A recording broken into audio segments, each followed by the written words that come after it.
So for me, we are all globalization citizens only if we can go anywhere in the world and settle down there and disrupt the peace and stability of those countries.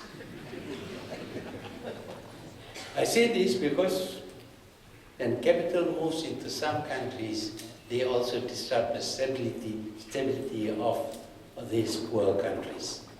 So we should have a fair distribution of assets. Our assets are people, lots of people. Unfortunately, today, from the poor countries, they are extracting only the best elements. We see what we call a brain drain.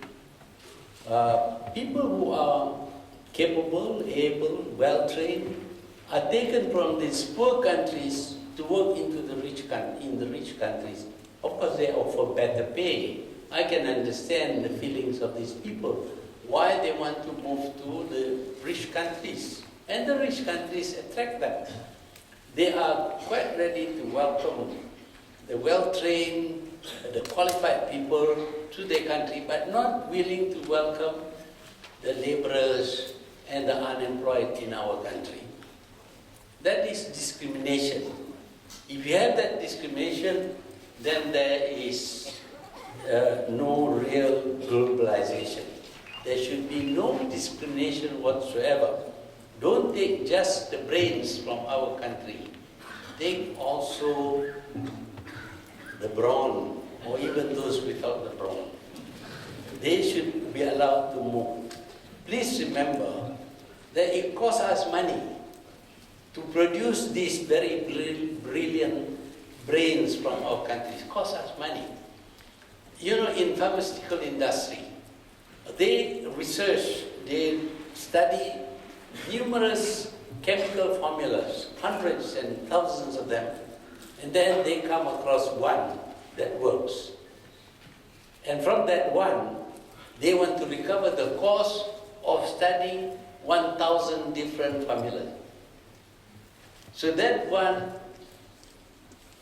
costs a lot of money because you have to take into consideration the amount of money you spend before you discover that one formula, Viagra, for example. So, but same token, poor countries provide education for a lot of their people, millions of their people. And out of these millions, maybe we have 100 who are brilliant, and we would like to use them. But what happens is that these 100 brains are attracted to other countries for nothing. They don't pay us anything. They don't pay Malaysia anything for taking away our brains. So we train 1 million brainless people to discover these 100 brainy people, and they take away the brainy people and not take the brainless people. So we should be paid as much as the pharmaceutical firms insist that they recover the cost of their research on all the chemicals that fail from this one single one that succeeds. We should also recover the cost of training so many brainless people before discovering the brains which have been taken away from us and paid very little. Actually, we get nothing at all. So the same principle should allow. That is why I always believe that whenever there is a new idea which comes up, everybody should be given a chance to interpret it in their own interest. It should not only be the people who came up with the idea, people who saw advantage in the idea.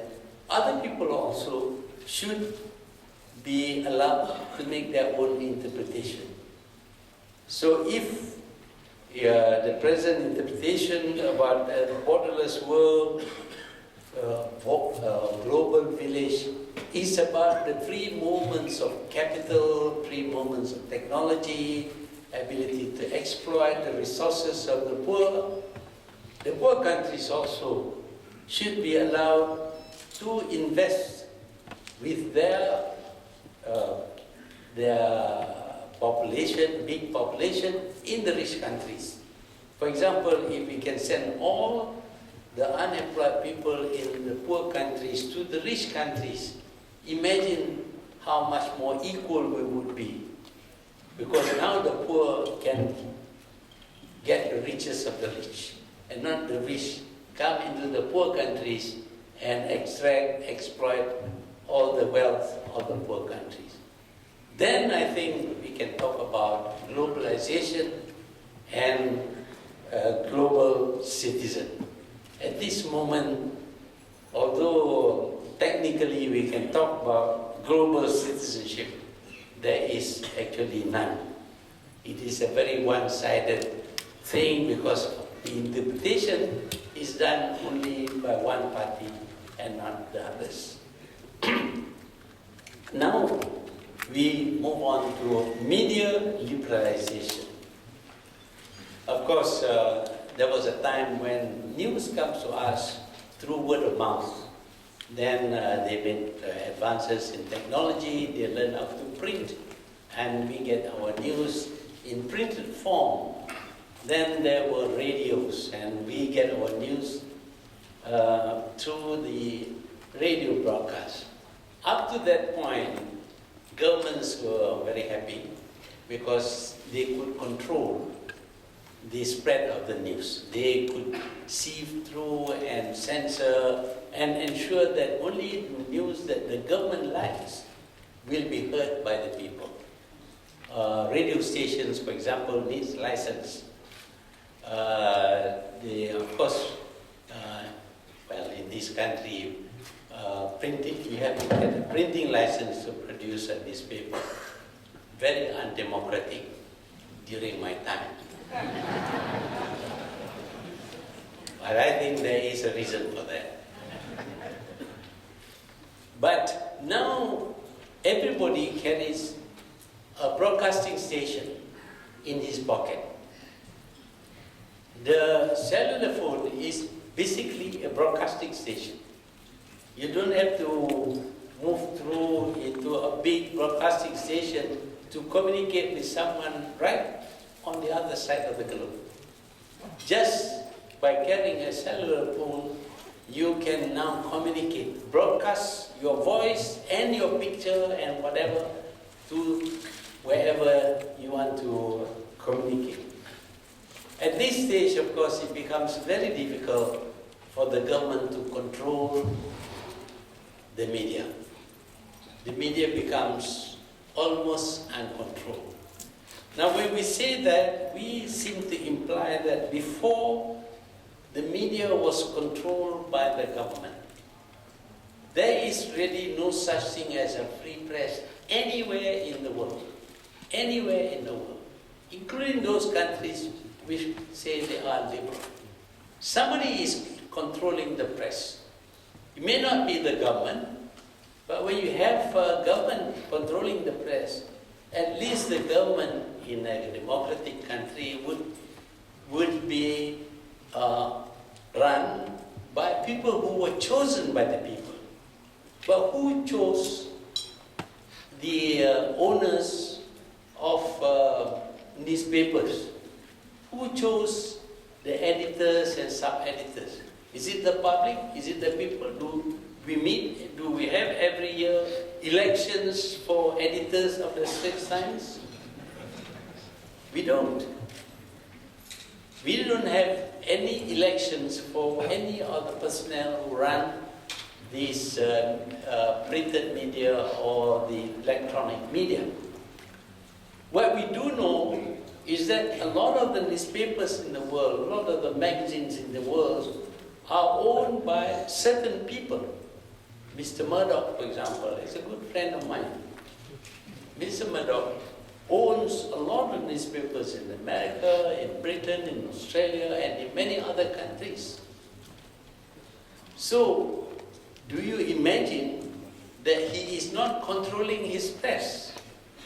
He is controlling his press in his own interest or in the interest of whom he wants to protect. So the newspapers, the media is under control. I'll give you one story that happens to me. Well, one of Murdoch's men, broadcaster Andrew Neil was his name, he broadcast that I received 60,000 ringgit for giving a contract worth several $100 million to a British company. You see, the British company giving the Prime Minister $60,000. Ringgit is an insult. I mean, if you had given me 60 million, I wouldn't have complained too much. The thing is that the broadcast by Andrew Neil says that I received $60,000 to give this $100 million contract to a British company. So I was very annoyed, and knowing Murdoch, I told him, I said, this is not right. This man is blackening my name. Now, let's see whether he controls this man or not. Actually, I can tell you that he dismissed Andrew Neil, gave him $1 million, and pushed him elsewhere. So he is obviously controlling the personnel in his media empire. And there's a very strong control. He can dismiss people. So the government may control, but other people are also controlling. And whereas the government, you can get rid of them every 5 years if they have elections. Of course, if you postpone elections, you won't be able to change the government, but eventually they must. In the end, they will die anyway. So they have to give up this power. But the media is being controlled by the owners of the media, by the editor, sub-editor, journalists, and even the people who advertise in the media. These people also control. And they control for their own benefit, not for the country's benefit. So the media is never without control. It is always being controlled. So we should expect that the media should always cater to the people who are controlling it. But now we say that because of the advances made in technology, there are people who have access to communication who are not owned by anybody else, not employed by anybody else. He is there on his own, he has no owner, so he is really very free. Today it is possible for the media to be truly free. I say this because I'm a blogger and I write a lot of nonsense in my blog, and nobody has been able to control me yet. Of course, I'm not libelous because then they cannot sue me because I write practically under my own name. But I am the master of myself. There is no control. So, what does the government do in such a situation? Where we say that technologically the government cannot control the media, but actually you can. I believe that in Germany, they have managed to control pornography on the internet.